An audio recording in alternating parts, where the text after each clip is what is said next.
दोस्तों नमस्कार। एक प्रेस रिलीज जारी हुई है AIBRF की। जी हाँ, उसके बारे में बताते हुए मुझे प्रसन्नता भी हो रही है, कुछ आश्चर्य और विस्मय भी हो रहा है। आप कमेंट करके बताइएगा कि इसमें क्या होना चाहिए, क्या इसके बारे में हमें सोचना चाहिए या इसको कितना गंभीरता से लेना चाहिए। जी है ये, पहले तो मैं प्रेस रिलीज की बारे में बाद में बताऊंगा कि पहले मैं ये बता दूं कि 11, 12, 13 3 दिन इसी महीने में यानी कि नवंबर में भुवनेश्वर में AIBRF के जो है सेंट्रल कमेटी की मीटिंग होने जा रही है। अच्छी बात है। जाहिर सी बात, जब कभी मीटिंग सब खत्म हो जाता है प्रोग्राम, तो प्रेस कॉन्फ्रेंस की जाती है।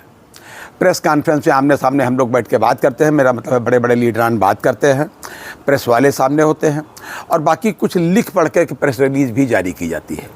भाई देखिए, कुछ तो उनके जवाब सवाल होते हैं जिसकी वो बाइट तैयार करते हैं, बाकी हम लोग लिख करके प्रेस रिलीज जारी करते हैं।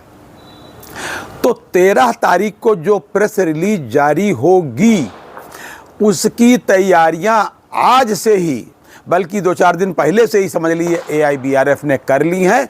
यानी कितना एडवांस कार्यक्रम चल रहा है भाई साहब, ये समझ लीजिए। हालांकि ये अलग बात है कि 30-32 साल से पेंशन अपडेशन नहीं हुआ और हम कितना एडवांस आगे चल रहे हैं। अब मैं ऐसा क्यों कह रहा हूँ, 13 तारीख को जब कार्यक्रम खत्म होने के बाद प्रेस रिलीज होगी, भुवनेश्वर की कॉन्फ्रेंस के बाद में, CC मीटिंग के बाद में, सेंट्रल कमेटी की मीटिंग के बाद में, वो प्रेस रिलीज आज हमारे पास उपलब्ध है, बल्कि 1-2 दिन पहले से ही है। मैंने सोचा शायद इसमें सुधार लें। उसमें 13 तारीख पड़ी हुई है भाई साहब। अरे भैया, बना लेते, तारीख ना डालते। लेकिन खैर, कुछ उनकी स्ट्रेटजी जो भी रही हो, मैं इस पर क्या कहूँ।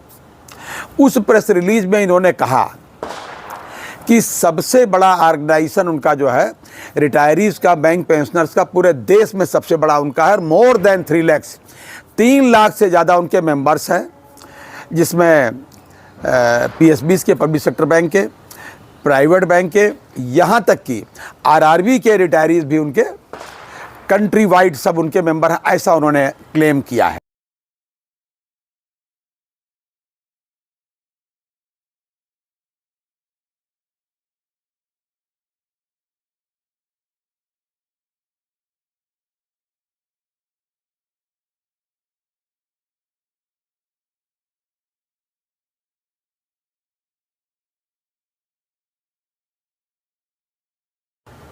अपनी मेहनत के बारे में भी उन्होंने बताया कि करीब 8-9 बार उन्होंने सवाल उठवाए राज्यसभा और लोकसभा में पेंशन अपडेशन के मामले में।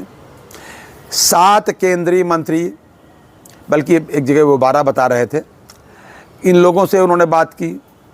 उसके अतिरिक्त कम से कम 150 MP से उन्होंने बात करी, कई बार सवाल उठाने की बात की और पता नहीं कितने बार इन्होंने कार्यक्रम किया। 30 से ज़्यादा सिटीज़ में पूरे देश में इन्होंने अपना एजुटेशनल प्रोग्राम, ये सब सारे कार्यक्रम किए। मतलब ये सब किया इन्होंने।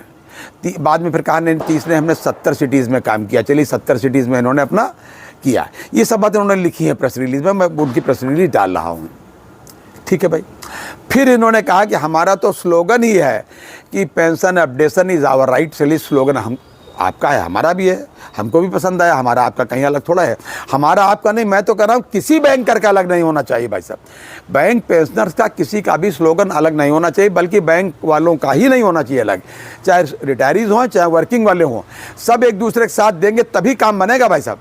जी, तो ये 13 तारीख की प्रेस रिलीज आज क्यों की मुझे नहीं पता। कुछ डिमांड इन्होंने लिखी उसमें ढेर सारी, और ये भी कहा कि अगर हमारी ये बात नहीं मानी गई तो 20 तारीख से लेकर के, यानी कि 20 ये जो है इसी महीने की नवंबर से लेकर के 30 मार्च तक भाई साहब, पूरा मार्च तक ये क्या करेंगे, भूख हड़ताल और प्रदर्शन की बात है पूरे कंट्री में। ये बात उन्होंने अपनी प्रेस रिलीज में कही है। और उन्होंने तमाम बातें कही है कि तमाम डिमांड रखी हैं पब्लिक सेक्टर बैंक के साथ साथ। इन्होंने ये भी कहा है कि साहब जो है प्राइवेट सेक्टर बैंक को भी एक्सग्रेशिया दिया जाए। एक्सग्रेशिया तो हमारी मांग थी, हालांकि मैं इसको नहीं मांगता।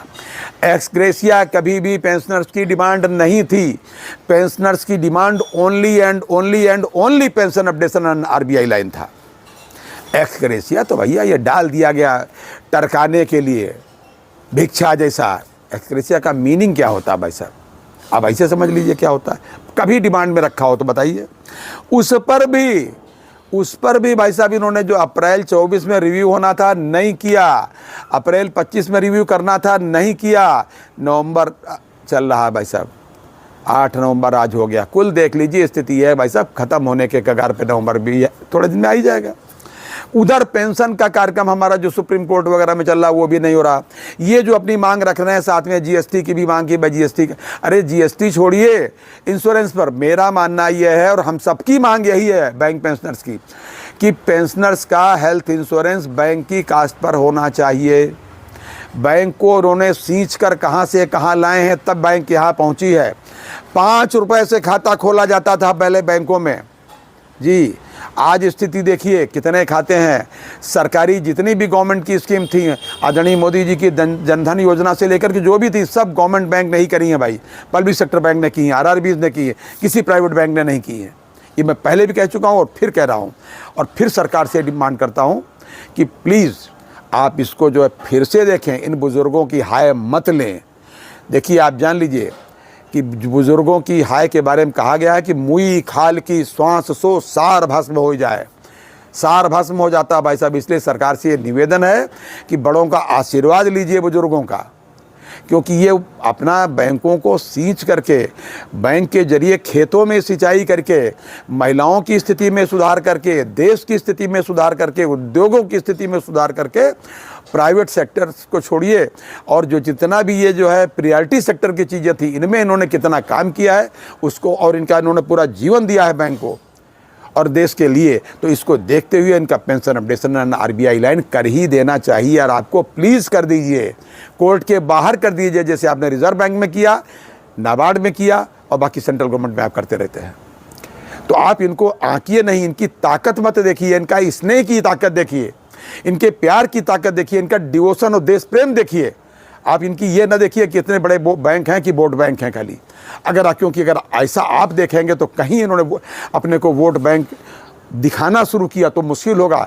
मैं कभी नहीं ऐसा चाहता हूँ, हमारे कोई भी बैंकर ऐसा नहीं चाहते। वो तो सरकार के साथ कंधा मिला करके, सरकार कोई भी रही हो, कंधे से कंधा मिला करके चले हैं और सरकार की स्कीम्स को आगे बढ़ाया। तो प्लीज़ गवर्नमेंट से ये निवेदन है, सरकार से निवेदन है कि इन बुज़ुर्गों की समस्याओं पर ध्यान दें और आईबीए के झूठे एफिडेविट के लिए उनको दंडित भी करें, चाहे माफ़ करें, लेकिन पेंशन अपडेशन प्लीज़ जल्दी से लागू कर दें। आईबीआरएफ ने अपनी जो जो बातें कही हैं वो तो मैंने आपको उनका प्रेस रिलीज ही रख दिया है। थोड़ा आप भी सोचिए कि कितना तैयारी इनकी है कि 13 तारीख के बाद जो प्रेस रिलीज होगा वो आ जाए, उनका हमारे पास मौजूद है। इतनी मेहनती आदमी है। अब इतनी मेहनत अगर वास्तव में करेंगे और वास्तव में करने लगे तो देश कहाँ से कहाँ पहुँच जाए। खैर, इस पर आप अपना कमेंट हमें दीजिएगा। अगली बार किसी अन्य अपडेट के साथ फिर हाजिर होते हैं, तब तक के लिए इजाज़त दीजिए। और हाँ, अपनी सेहत का पूरा ध्यान रखिए प्लीज़। जय हिंद, जय भारत, नमस्कार।